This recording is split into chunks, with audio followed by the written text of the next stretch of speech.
Donald Trump, as a political candidate, is here for the women. And if you didn't know that, well, he is telling you. In a truly unhinged post on Truth Social last Friday, Trump claimed that if he wins in November, women will, quote, no longer be thinking about abortion. And that's so nice. All I do is thinking about abortion. And I'm really happy to not have to do that anymore. So let's see what he had to say. It's a lot, so just bear with me. He said this on Truth Social. He said, women are poorer than they were 4 years ago, are less healthy than they were 4 years ago, are less safe on the streets than they were 4 years ago, are more depressed and unhappy than they were 4 years ago, and they are less optimistic and confident in the future than they were 4 years ago. I will fix all of that and fast. And at long last, this national nightmare will be over. Women will be happy, healthy, confident, and free. You will no longer be thinking about abortion because it is now where it always had to be, with the states and a vote of the people, and with powerful exceptions like those that Ronald Reagan insisted on for rape, incest, and the life of the mother, but not allowing for Democrat demanded late term abortion in the 7th, 8th, or 9th month, or even execution of a baby after birth. I will protect women at a level never seen before. They will finally be healthy, hopeful, safe, and secure. Their lives will be happy, beautiful, and great again. Okay, we're not going to break down the whole thing because, you get it. You know why it's ridiculous. He's just talking with the intention that someone will read what he said and think to themselves, oh, you know what? So true. I am a lot unhappier than I was 4 years ago. But he went on to evoke the memory of Ronald Reagan. He also mentioned the thoroughly debunked claims that Democrats want late-term abortions, including abortions so late that the baby is fully out of the womb by the time their mothers decide to get rid of it. Trump then said he will protect women at every level, at a level not never seen before, which is funny because we know how he deals with women. And he closed his statement by saying that women's lives will be happy and beautiful once he is president again. Women's lives, we're going to talk about the quality of those red state women's lives in a moment. But Cenk, we got to talk about the post. What are your initial thoughts here? Yeah, 3 parts that were crack-ups. That women are finally going to get to feel happy, healthy, and confident because of Donald Trump. Yeah. Okay, I mean, look. Can't wait. Yeah, if you're a woman who believes that, there was no way we could help you anyway. So you were going to vote for Trump because you believe in absurdities. So we'll get to some of the things that he's done to women in a minute that has not exactly made them happy or healthy or confident. Okay, and then he says, but the political stuff's even funnier in a sense. Now it's exactly where women wanted it, abortion, decided by the states. That way, half the states can make it illegal and make sure that you can't control your own body, and that big government gets between you and your doctor, and then actually might do things where you die. So aren't you so happy? But he's used to be fair to Donald Trump, he's used to with MAGA. He just has to say something. It doesn't matter what it is. They'll believe it instantly. So he thinks, I don't know, maybe it'll work with everybody. I am a Martian brought to you from the past, and I am here to save Zagod, which is the actual name of this planet. And I'm a lizard person, but I'm here for good. MAGA's like, of course, lizard people, 2024, right? So when he says he's going to make women happier and that women wanted to be restricted on abortion in all the red states, I don't know, maybe some MAGA women will agree and think, oh yeah, that's the alternate reality I live in. And the last one from the statement is, of course, they're executing babies after they're born. Name one baby that has been executed, that has had a post-birth abortion. There was a governor and we're taking his quote and misinterpreting it and yeah, I didn't think so. You don't have a single case of it. If you believe that there is post-birth abortions where they just simply execute the babies after they come out, you're a lunatic. So get counseling. And that's one of the presidential candidates. That's not just like, oh, I know, but to be fair, of course, there's gonna be crazy people on either side at the extremes, and that's part of his base, but that's not fair. No, he's saying it. He's the lunatic. All right, yeah, it's back to you. All right, so let's see how things are actually going for these women in red states. Texas was one of the first states to implement sweeping and extremely restrictive abortion laws the minute the Supreme Court overturned Roe v. Wade, and they're trying to make things even more miserable for women here in Texas. This is from the New York Times, and it says that the lawsuit that is being brought right now by Attorney General Ken Paxton takes aim at federal privacy rules, including one enacted this year that Ken Paxton called a backdoor attempt at weakening Texas laws. He's referring to Ken Paxton as suing the Biden administration because they want to be able to track women who travel out of state to obtain abortions. And by out of state, I really mean, out of the deep South, because I would have to travel at least a few states over before I could find a doctor, not limited by state imposed restrictions here in Texas. And traveling out of state is really one of the only options that many women in red states have, because look at what's happening in Texas. This is reporting from NBC, and it says that there has been a dramatic rise in pregnant women dying in Texas after abortion ban. Exclusive analysis finds the rate of maternal deaths in Texas increased 56% from 2019 to 2022, compared with just 11% nationwide during the same period. Wow. It's terrifying out here.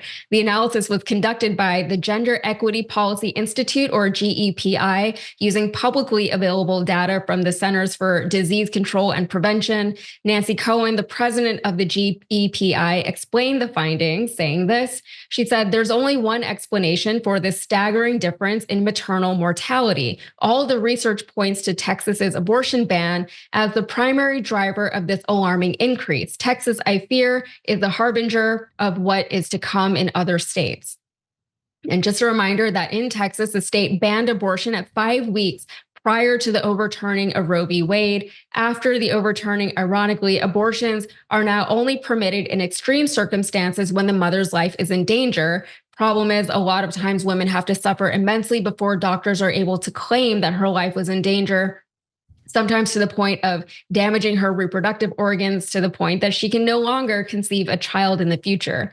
And the reality of these abortion bans that is less obvious in stats and data points is that plenty of women who want to have children in red states are now reluctant to do so out of fear that should something go wrong, they won't have access to the care they would need. Dr. Leah Tatum, an OB-GYN from Austin, said that she's seeing many women in their late 30s and 40s who, even though they would like to have children, worry they wouldn't have an option to end the pregnancy if it turned out that the baby wouldn't be born healthy. What happens if I end up with a genetically abnormal fetus? Tatum said her patients have asked her. They worry their options are limited, she said. But as I mentioned, this is happening all over the country in the dystopian red states. In Georgia, similar stories. Candy Miller was afraid to seek care amid Georgia's abortion ban, so she stayed at home and died. This is reporting from ProPublica. It says Candy Miller's family said she didn't visit a doctor due to the current legislation on pregnancies and abortions. Maternal health experts deemed her death preventable and blamed Georgia's abortion ban.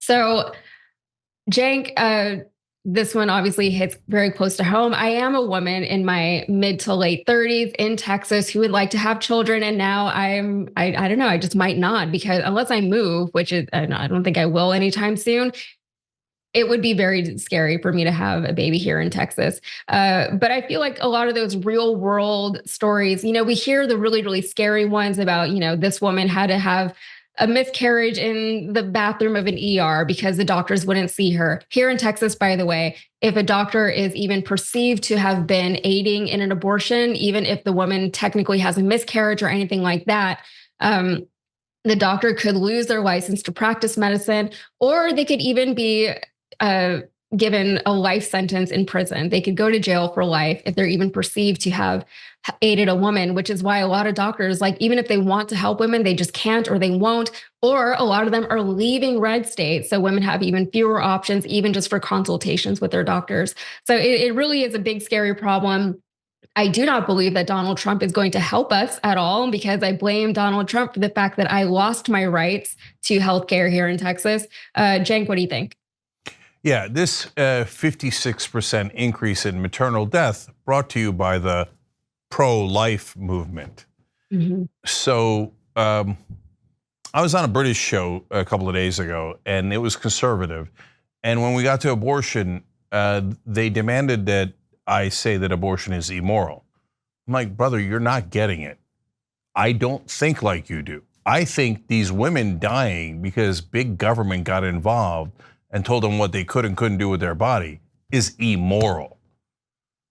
I don't think a zygote in a petri dish is a human being. I know, like the pro-life movement goes, women, nah, who cares about their life? Oh my God, a zygote in a petri dish. Oh, that's a life. That's a life. But this one, yeah. Oh, she died? Who cares? Okay, don't tell me you care. What are you guys demanding an increase in funding for maternal care? Are you demanding an increase in funding or any other kind of care for women? Nothing. How about increase in funding to help babies after they're born because you're so pro-life? No, nothing. Who cares? Who cares? Who cares? Republicans vote no on all of those things. I just want to be able to control the woman's body. You finally go back to doing what I told you. I mean, I'm pro-life. Are you? Are you? Because it doesn't look like it. So you could tell all the pretty little lies you want. It doesn't matter. 70% of this country gets it. We think freedom means the freedom to control your body and not to have some sort of Taliban figure come in and go, oh, the mullah disapproves. You are immoral. Okay, now it's going to be a miscarriage. There's an ailment where a baby's bones are so brittle. There's so many different diseases, right? This is one of like thousands that the bones break within the body, and then they've got to take the fetus out. Otherwise, it's going to die. And then when it does, it's going to create an infection, and then sepsis is very deadly. And that's one of the common things that happen. But now doctors across the country in the red states are like, sorry, we're not taking anything out. I don't want to spend 10 years in prison. So, but wait, it might kill her. Yeah, it might, but I'm not going to do it because these are actual like, and I don't mean like normal mullahs. I mean fundamentalist, lunatic Taliban mullahs going, no, no, let her die. Who cares about your stupid medical opinion? Stupid doctor, you're not in charge. My ancient texts are in charge. Okay, and that's not even true. And then I told the host, hey, do you know that the abortion is pro-Bible? I'm sorry, the Bible's pro-abortion, that was funny. Okay, Numbers 5:11 through 31. God, if you think your wife is cheating on you, take her to a priest. The priest will do the abortion and God will decide upstairs, oh, she did cheat? And then God says, okay, that's it, abort. The Bible is indisputably pro-abortion. But my priest told me God breathing life into, oh, interesting. And every life is sacred. Wait, what does that have to do with abortion?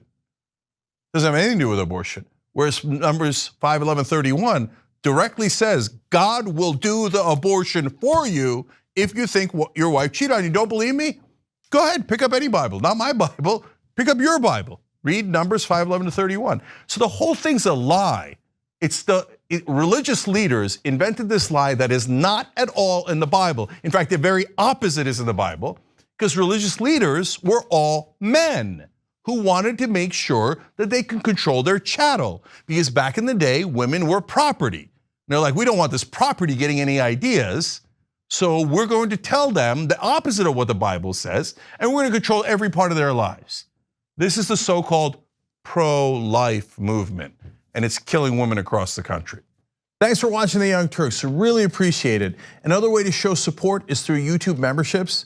You'll get to interact with us more. There's live chat emojis, badges. You've got emojis of me, Anna, John, JR, so those are super fun. But you also get playback of our exclusive member-only shows and specials right after they air. So all of that, all you gotta do is click that join button right underneath the video. Thank you.